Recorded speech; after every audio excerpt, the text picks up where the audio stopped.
Thank you for meeting with me virtually. I apologize that we didn't get a chance to do this in class, but it's some important information that I think you should know before you get started on your landscape painting.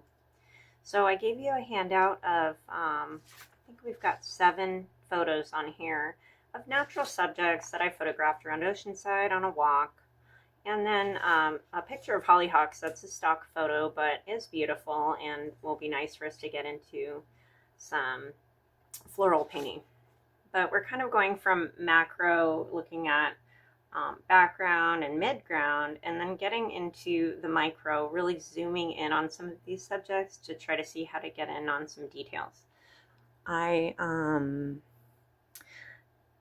gave you a lot of subject matter, and so for this assignment, our nature painting experiments, you're going to choose your 4 favorites on the photo to do on your own. So I have 6 on my paper because I want to show you them, but for your paper you only need to do 4 of these. So maybe sit back, watch my video, and then once you've chosen your 4 favorites, you can go back and review. Sorry, I had a little loose staple there.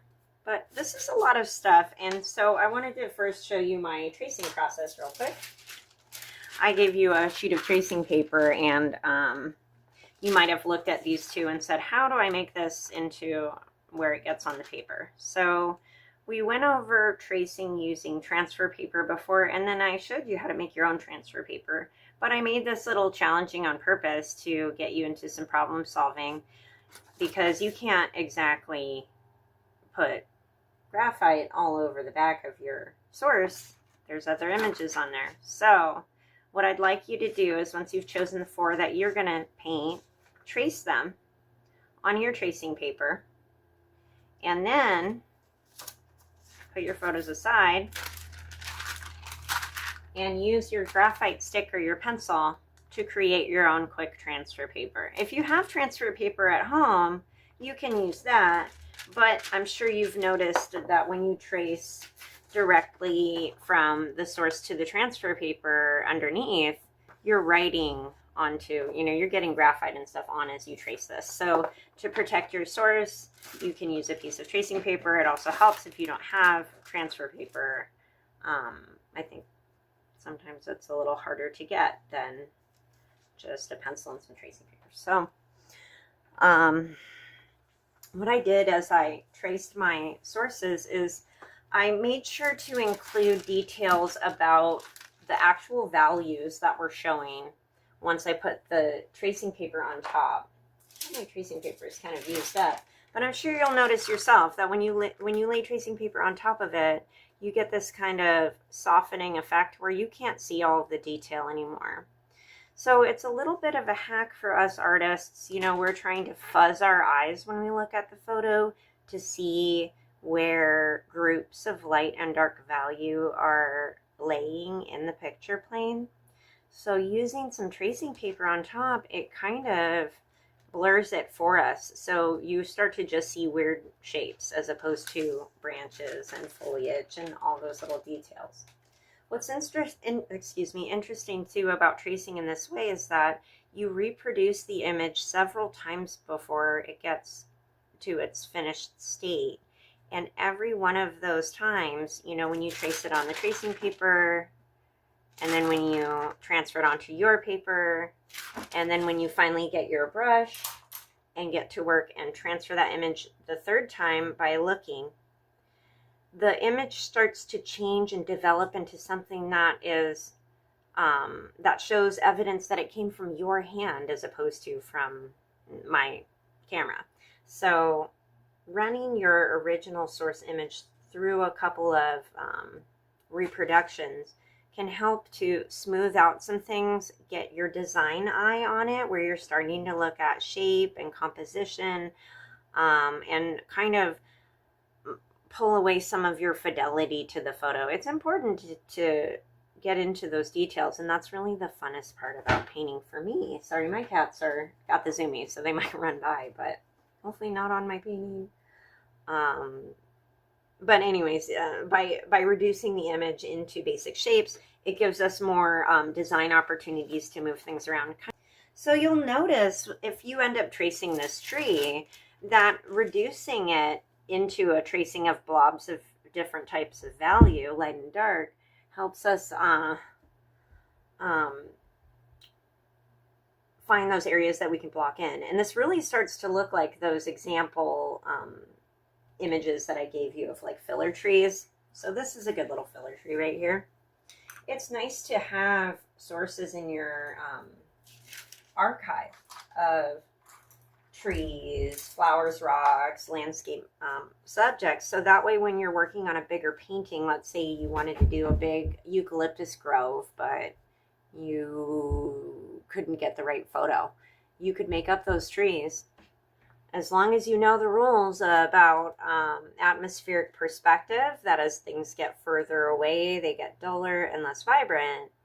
And also the important value rules that we learned with the sphere, that, you know, that we have a center light, a highlight, core shadow, local color, terminator shadows, where we can see that light is being reflected or blocked by objects. So once we have those ideas in mind, like I was saying with some of the landscapes we've reviewed, is a lot of these small shapes turn into little spheres. You know, these are all kind of little spheres of foliage. And then the trunk areas, they become cylinders.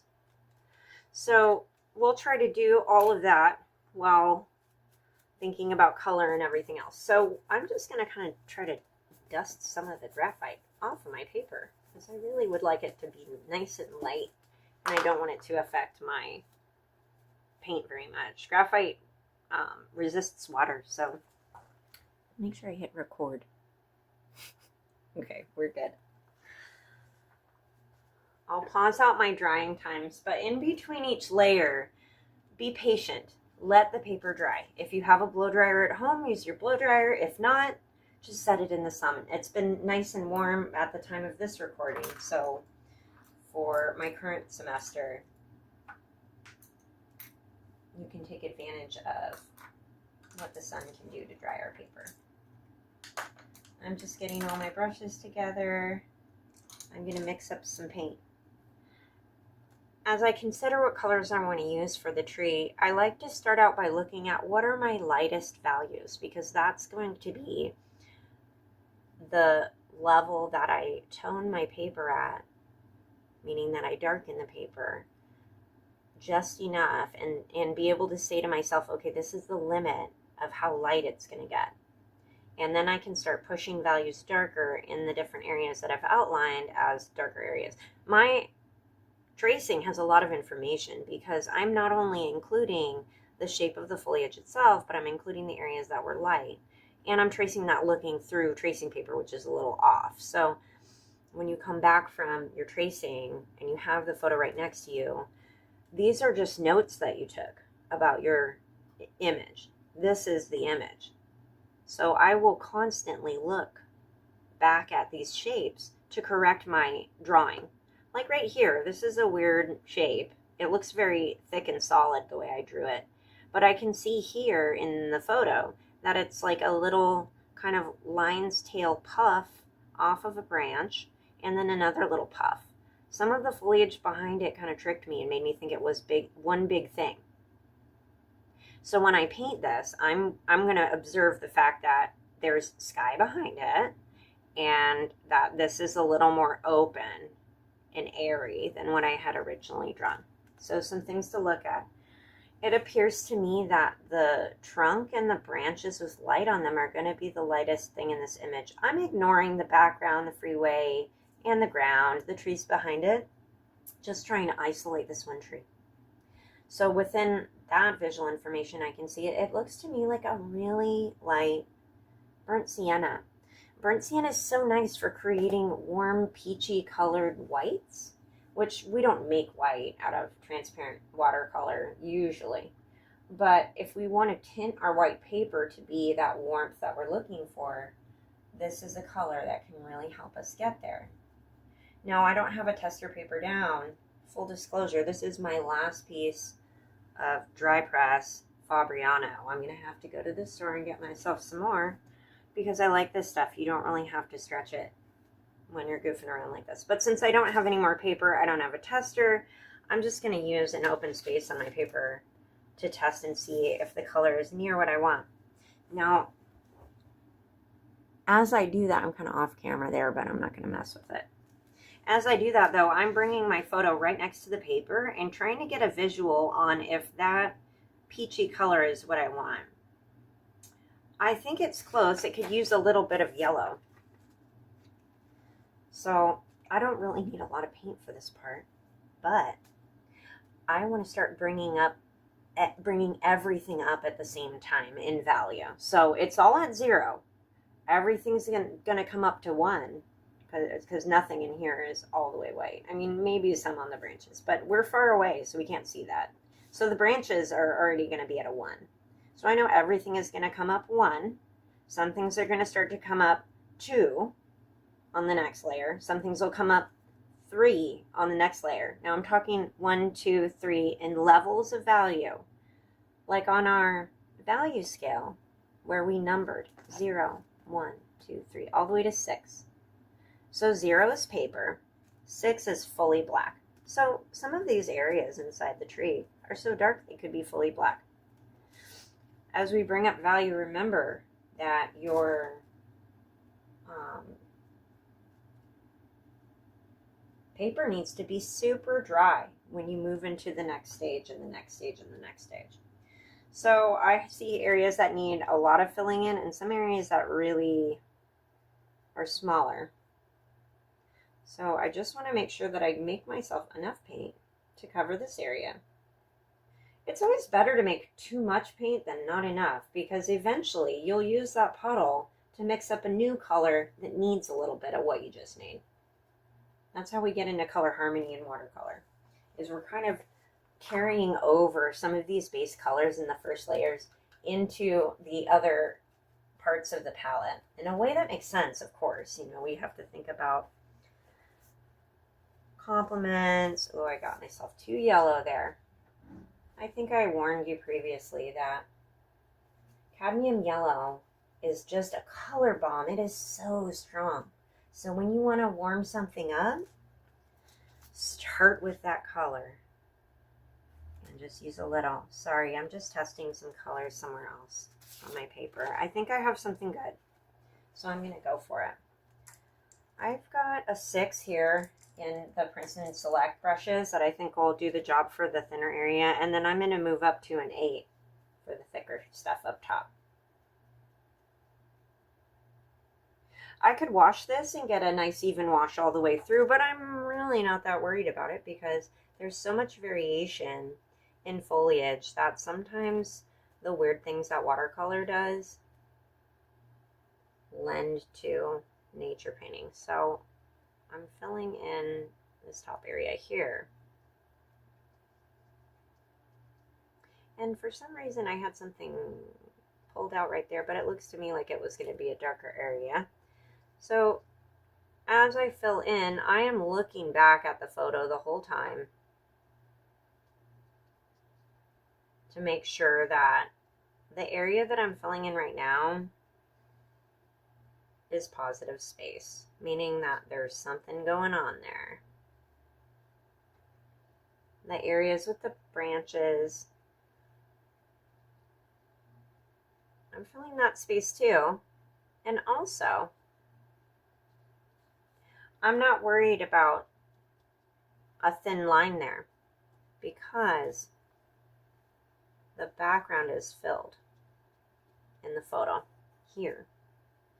So I'll fill that in later. What I want to watch out for is my sketching about these little blobs.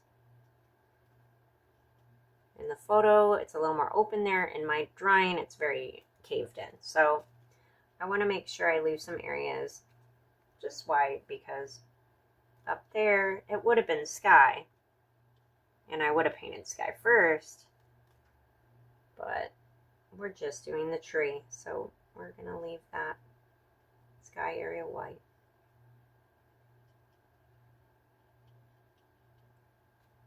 Good. Get down here. There was an area on the side of the tree right here that it's kind of the tree behind it and then the tree on top. So I kind of trimmed the tree in my painting. Now I'm going to go back through and pick up some wet areas. You'll see that my paper is bowing because I didn't stretch it. Dry press, if you're painting something professionally, you want to stretch it first because it'll be a little wobbly at the end. But for experiments like this, I highly recommend picking yourself up like a block of Arches or Fabriano dry press paper if you can afford it. The kind where the block is sealed on all four sides. And you have to kind of cut underneath each page with a razor to take it off. But in the painting phase, it's all glued together really tight. So the manufacturing process kind of keeps the paper stretched for you as you work. So while this is drying, I'm going to just pause and come back. Lucky you, it'll be like nothing happened. Okay, so that first layer for the tree is dry, and now I'm going to go back in and do my second layer. So I'm trying to look for values that are the next level up to put in there. And I'm going to say that my next level up is going to be all these really kind of brownish yellow spots on the foliage where the highlights are. Now, for that color, I think that yellow ochre is going to be my buddy. I've got some warm yellow already in my palette and a very light tea wash, but I need my paint to be a little thicker for this. So I'm going to get a bunch of yellow ochre. I love yellow ochre because it's more on the brown side as far as the yellow goes, but also the pigment is not as strong as like a cadmium yellow. So you get that warm yellow, but you can keep adding it to your mix without worrying about ruining it. Oh, this is like really close to what I want. I think that I want to add a little bit of burnt umber to my mix though, because I want this yellow to cool down a little bit without bringing it into like a violet cool register. So browns can manipulate colors in interesting and helpful ways, especially when working in nature painting. Everything's got like a tinge of brown to it.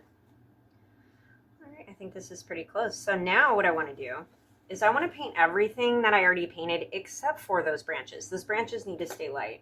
Everything else needs to come up another value. So I was mixing with a 12 brush, but that's not what I want to use. I'm going to clean off my 6.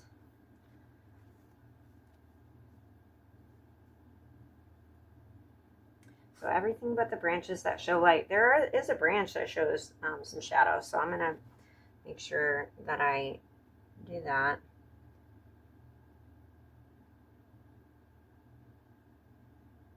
I see some branches there I can isolate. Very nice. Come back through. This is all just kind of value sketching that I had done. So I know all of that can stay. And I know you're thinking, gosh, you do this whole wash and it's not all getting dark, that much darker, but our next wash is going to be super dark. So we want to make sure that we've got all our lightest values set before we start carving out areas of negative space. Negative space is so tricky to define because, I mean, something that is a background, it's positive space. There's things to paint, there's things going on, but it's really kind of the forming of those things that determines it. And I can already see an area where I got confused in my sketch. That's okay. I'll deal with that later. Best to just move on. So I'm going to try to keep the branches at that lightest value as best as I can, just painting around them. Anywhere in the photo that I see areas that are super light. There's kind of a branch that gets cut off by some value. And then I see later it pokes out on this side, so I want to make sure that I define that. That's an important thing about painting trees to watch out for, and any kind of foliage, is that you have little branch shapes that disappear and then pop out later. And so as you define things, you need to make sure that you show that somewhere. Like there was a branch popping out over here, so I'm going to try to give it some light. These big blobs up here need some of that yellow. This is an important color because that's going to be those highlights that we see on the tree here, which I think it's pretty close. I love trying to match color that I see in nature. I love color mixing and making paint. It can be really time consuming when you're in the studio trying to figure things out. So I see some areas where there's some puddles that I don't want to cause a problem when they dry later, so I'm going to pick that stuff up. In one of my demos in class, I let something dry without picking up the little puddles that had accumulated. And as the paper dried, that liquid leached back into the wash and created some unsightly blooming on the edges. And that mattered because I really needed those edges to look nice and uniform. So by going through after you do a wash and kind of picking up some areas where you see puddles, making sure that that whole wash is pretty even. Like I said, you're trying to get it all the same wetness at the same time. Okay, so that was a nice value buildup. I tried to leave some of the branches alone. I think that when I cut in with some darker browns and greens, it's going to really define all those shapes that are kind of vague right now. Okay, so now what we've done is we've brought the values for the lightest areas to where they need to be. The next value is going to be kind of a brownish green throughout, and then the final details are going to be in a really dark, almost black green. So I think what I want to do for this is really get into like a brown base. I'm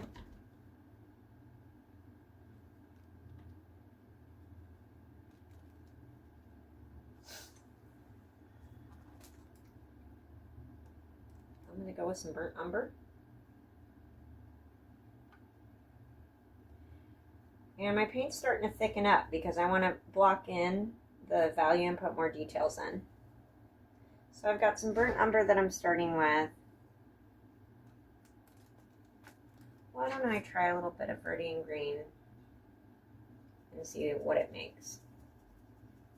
Ooh. Let me test it. I'm going to test it on the side where you can't see. I am not mad at this color. I think I'm going to go for it. So now that I've got these big blobs down, I need to start defining things a little more clearly for the viewer. So now I'm going to start thinking about how this is like a big sphere. And what did I draw for myself? I've got this kind of weird blobby whatever. I invented a little bit of branch on the side, maybe. It's hard to see it in the tracing paper, but it kind of looks to me like I was trying to do something like this.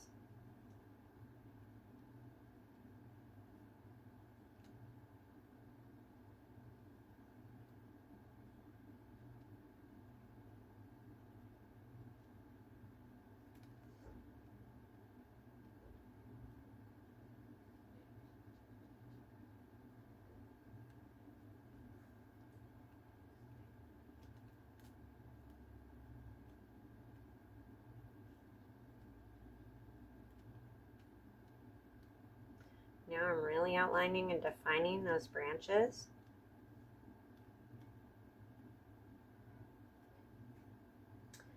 There's kind of a blob with some highlight there, and then some background that I seem to absorb as part of the tree. So it's part of the tree now. That's all right. This is kind of a weird area right here, but I also want to cut in where I had lost that little branch earlier. By using some negative space painting, I can redefine it if I'm careful.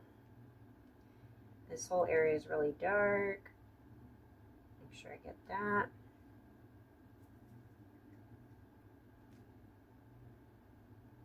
And there's kind of a branch that juts out over here that I lost, so I'm going to try to get that. Nice. Some branches with a little bit of shadow up higher. Now this is a mid-range tree, so we lose detail because we're further away. That's all right. We want to naturally lose detail the way the photo does. There's some areas where the branches become silhouetted, and I'm trying to define those using this kind of mid-green. Now, I don't mean mid like it's not that good. It's great green. I just mean it's a mid-tone. This is all kind of fluffy up here. When you're painting trees and you get into these kind of darker layers, you can start to make things a little fluffy. And then as you redefine areas with darker and darker value, that fluffiness is going to start to kind of vary. You know, if you're going like this and then you put a darker layer on, which you'll see in a minute. Yeah, I'm able to get some of these branches back. That's nice. Uh-oh. I'm like almost out of paint. That's okay. I'm going to make it work. So I'm filling in, looking at my photo, looking at my tracing, all of the areas that are darker than that bright yellow.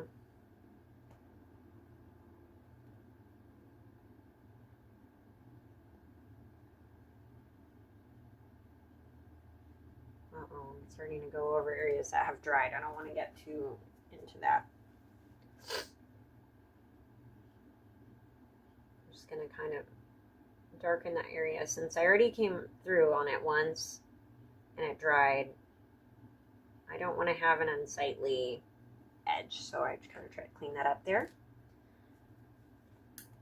But now that's getting darker than this, so I may as well.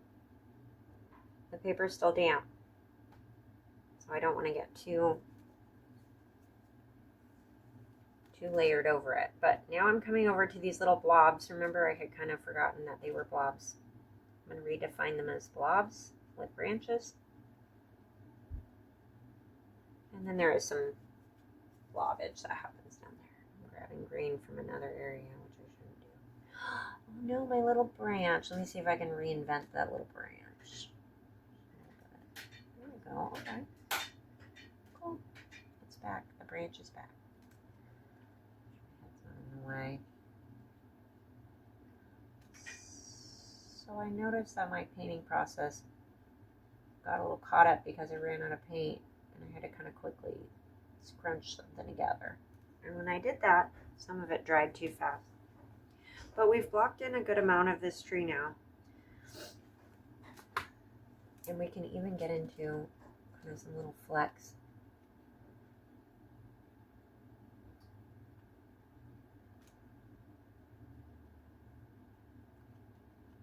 Around those highlighted areas to give the edges a little bit more definition. Right here, these areas where it's kind of smooth.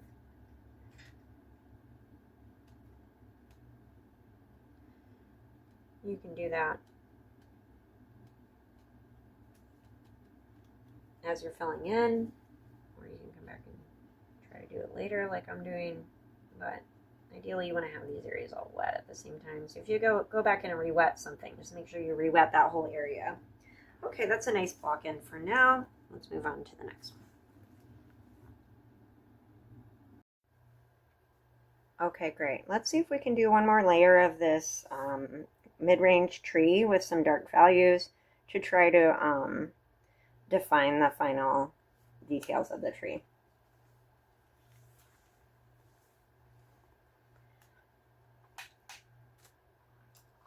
Sorry, I'm just getting my brush. Try to figure out what. Oh yeah, I really wanted to do black on this one. And I have like a violet and black mix from a different example that will work good for this. So now I'm just going to go in and define where I can see the darkest areas in the tree.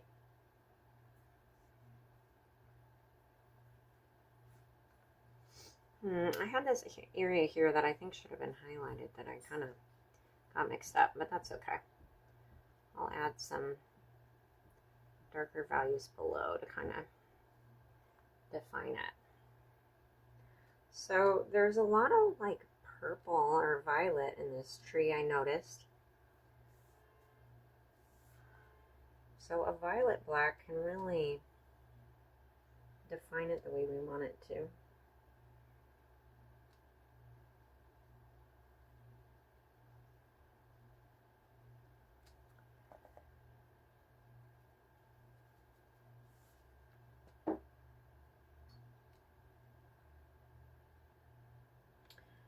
I can see I'm kind of still at a coffee wash here.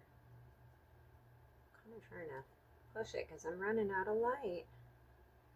But I can come back tomorrow if we run out of time. You'll notice I'm doing kind of a scribbly motion with my brush as I paint to start to create some of the variation that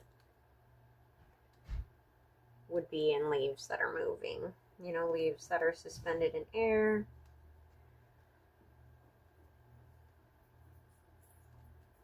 Little flecks of light catching things. Oh my gosh, I just hit a different one. Golly, that's okay. There's some areas here that are a little bit better defined, and then there's some darkness behind them, so I want to try to capture that. Whatever I was trying to do with the branch over here is gone, but it's worth a shot. Use smaller brushes. That is the lesson from my video. If you want to do detailed work. I was hoping to do this in class with you, so all those nice brushes will have to wait for another demo. I see I really need to thicken up my values on this. So I just punched my mix significantly. Now I'm coming down to these branches. If I had a nice small brush, I could define them a little bit better. But I think you get the point. A mid-range tree like this, you lose the details on purpose because it's not usually the main focal point in your painting. One of many little trees that are blobbing around in your world that you're creating. Alright, this is just getting gross here, so I'm going to have to kind of block that in a bit. But it is looking eucalyptus-like. So I think the last little thing I want to do, just going to make this a little bit more real. You know, you could go in and do more layers if you really wanted to define this. But I'm taking my very thin brush and I'm going to look at my photo and then I'm going to try to create a little bit of shadow, just pulling some of that black that I have in other parts of the painting. Some of these branches are pretty lost, so I can't do a lot of shading and definition on those, but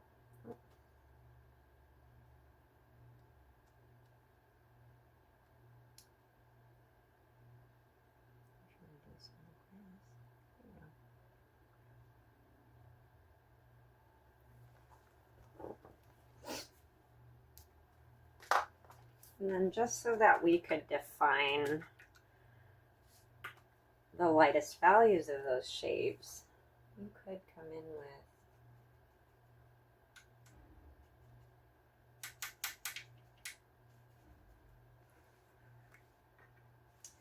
with a darker value.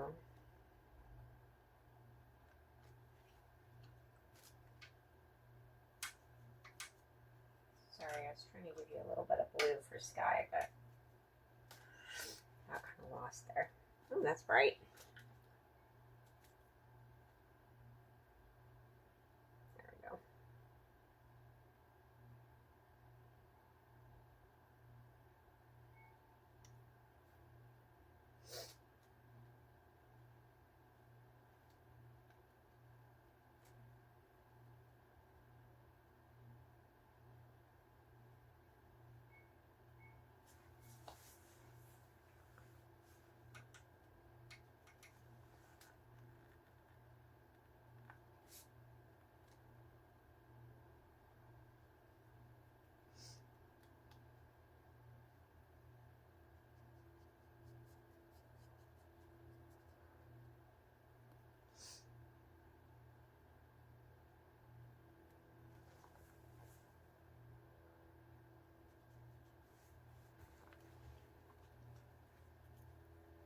So there you go, a nice little mid-range tree.